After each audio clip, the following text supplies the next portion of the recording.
Bas, wana Jubilee hamjambo?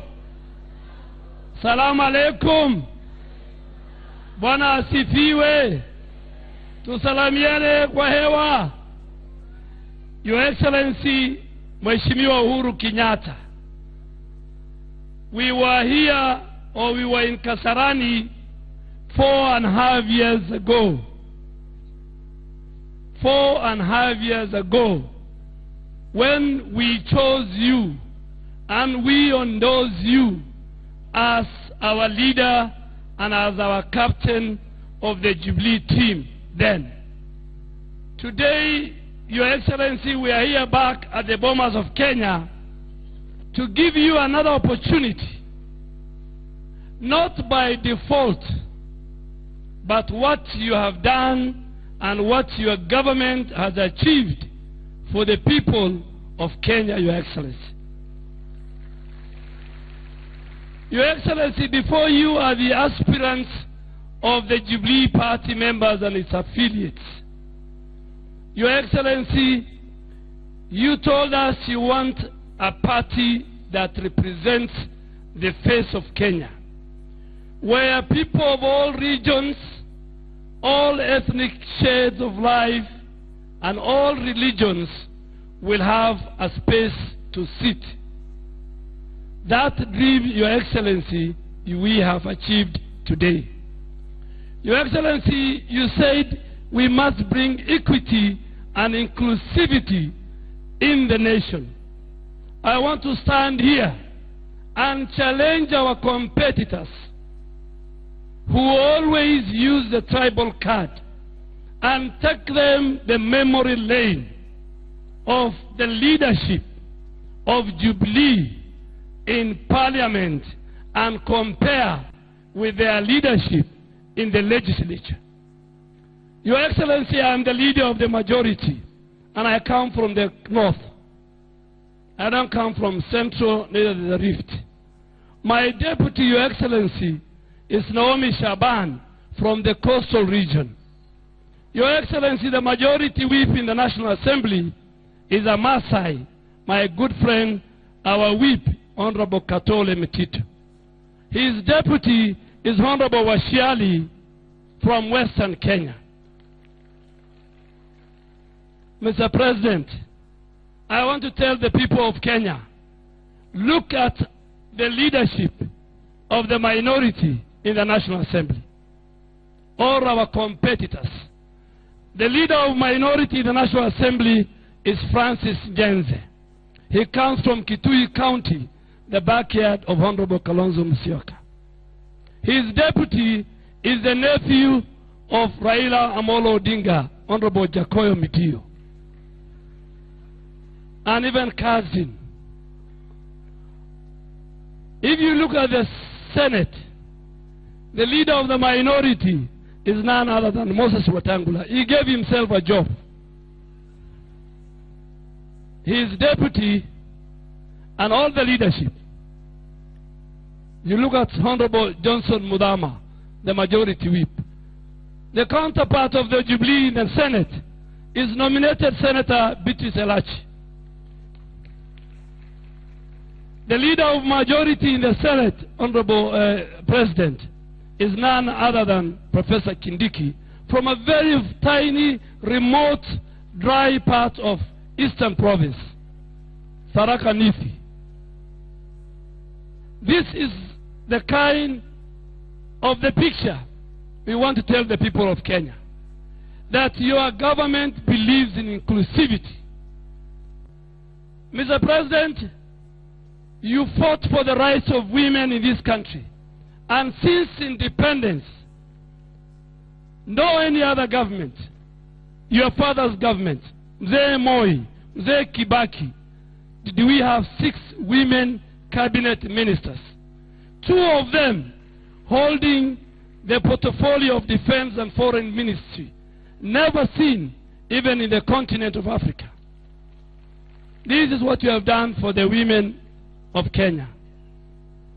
Mr. President, day in, day out, they talk about corruption and land issues. Today, Honorable Kalonzo Musyoka, if you can listen to me, his home, where he resides every evening, is the 200 acres land of NYS. You talk about land issue. You look at Honorable Musalia Mudavadi, and Honorable Raila Odinga is on record in a public television that the Goldenberg, the architect of the Goldenberg scandal, was none other than Musalia Mudavadi. Mr. President, I had the opportunity to serve in the 11th Parliament. And the colleagues who served with me here, I'm sure the Deputy President was my colleague. You, as the Minister for Finance, you are my colleague. Honorable Musalia Mudavadi is the only living politician involved in corruption of a cemetery scandal. It's a report of Parliament.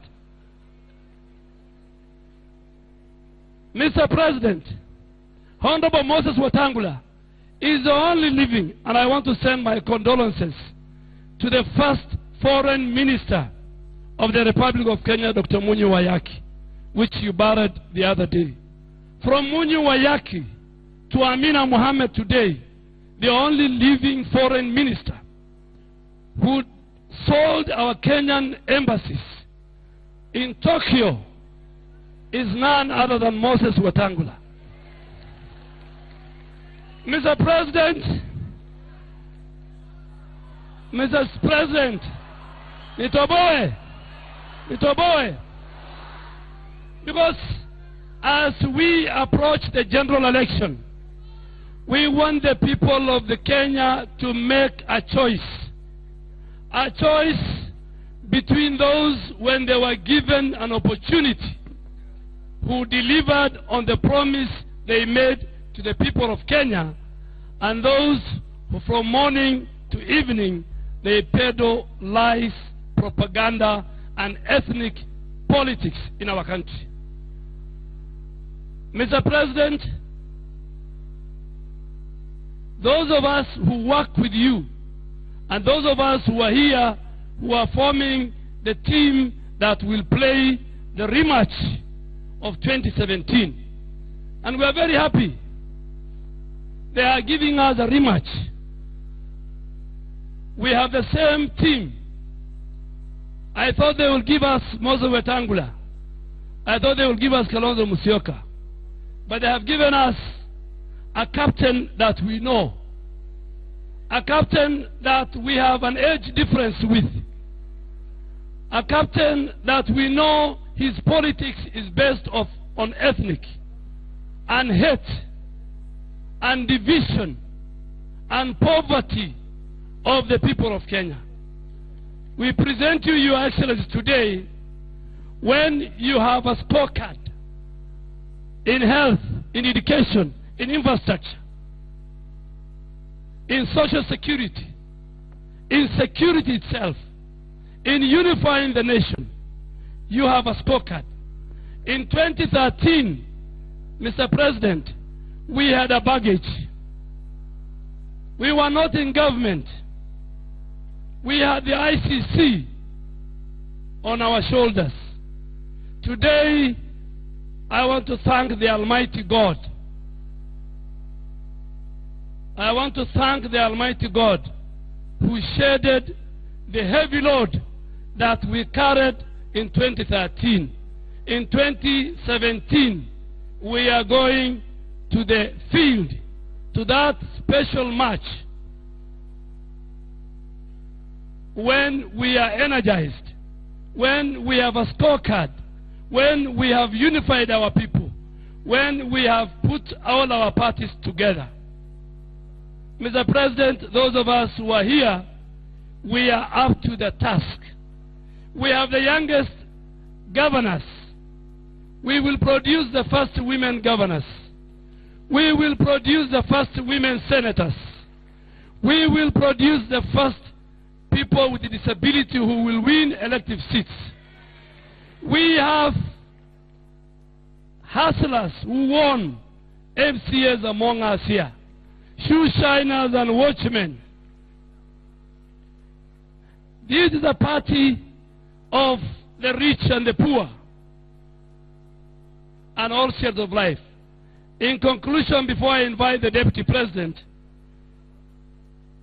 Mr. President, I saw people carrying placards written 10 million. I was shocked. What is 10 million? Is it 10 million shillings? Is it 10 million people? They didn't say it. But I want to say it that when the die is cast, when the votes are counted in a free, fair, and credible election, we, the Jubilee team, will be the victorious. But I know where the 10 million is coming from, Mr. President. We are aware they are setting up a tallying center in Tanzania. We are aware. And when they set up that tallying center, we are also aware, and I want them to listen to me, eyeball, and they see me. When they set the tallying center, they want to hack the IEBC system. We are aware of that. And they want to use fake results, imaginary voters, to claim victory. But we, the Jubilee leadership sitting here, in our villages, in our polling stations, we will form teams that will guard our votes. Mr. President, finally, we are here when I myself, a pastoralist from the northern Kenya, who have never seen a tarmac road. The tarmac was ending in my constituency in Garissa. Today I stand here, a proud leader, that the road between Garissa and Wajir is under construction. Now today you can drive to Moyale and Marsabit on a tarmac road in 50 years of independence.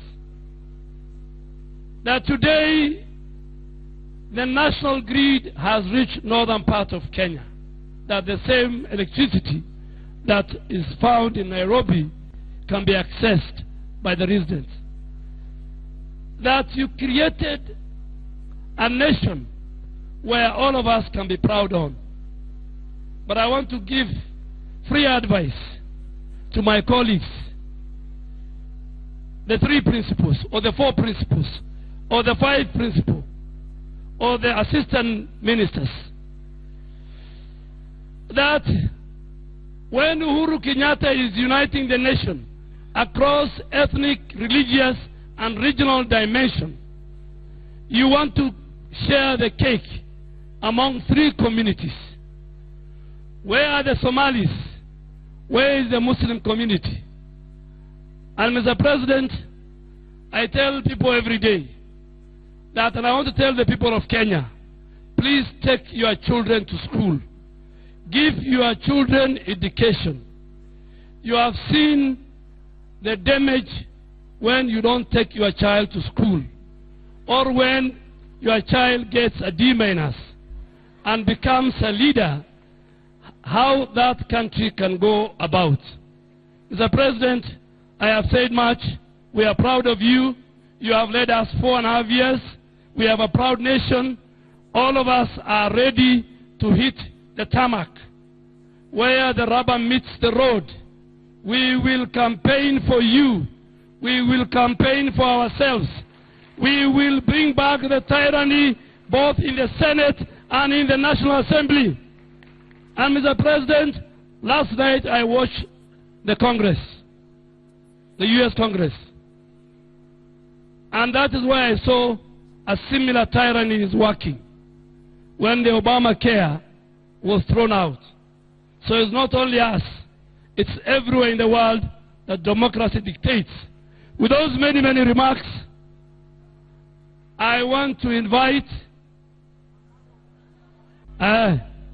I want to invite the Secretary General of the great party, the party that did the most free, fair, and credible elections that we are proud of, the Honorable Rafael Tuju, to conduct the required process in law to agree all of us that our flag bearer becomes Honorable Uhuru Kenyatta, the next and the 5th President of the Republic of Kenya.